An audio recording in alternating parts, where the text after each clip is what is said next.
Question de Laurence. Je vends des vêtements au cas par cas. Puis-je travailler pendant Chol Hamoed?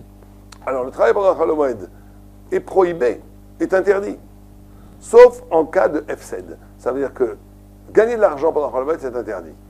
Mais si en ne travaillant pas, vous allez perdre de l'argent, ça veut dire que vous allez perdre des clients qui vous sont fidèles. Pas que vous allez perdre des clients que vous auriez pu gagner, attention.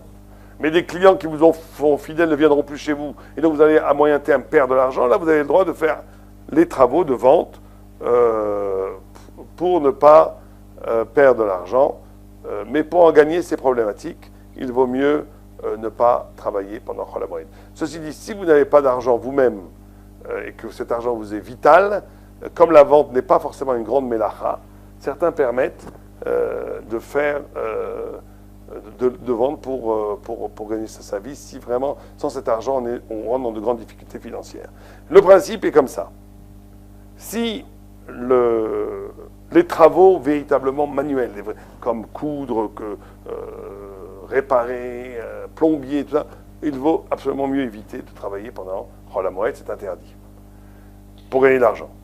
Si c'est pour ne pas en perdre, ça veut dire que c'est F7, ça veut dire que si vous n'allez pas travailler, on va vous renvoyer de votre travail. Si vous n'allez pas travailler, vous allez perdre des clients qui vous sont fidèles pendant toute l'année. Même des lourds travaux, on peut les faire pendant Chol Hamoed.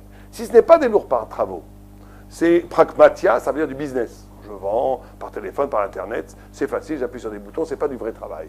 Dans ce cas-là, on peut permettre, il vaut mieux éviter de ne pas, si c'est une perte d'argent, alors on a plus forte raison, si je vais perdre des clients, etc., plus forte raison, j'ai le droit de travailler pendant Chol Hamoed.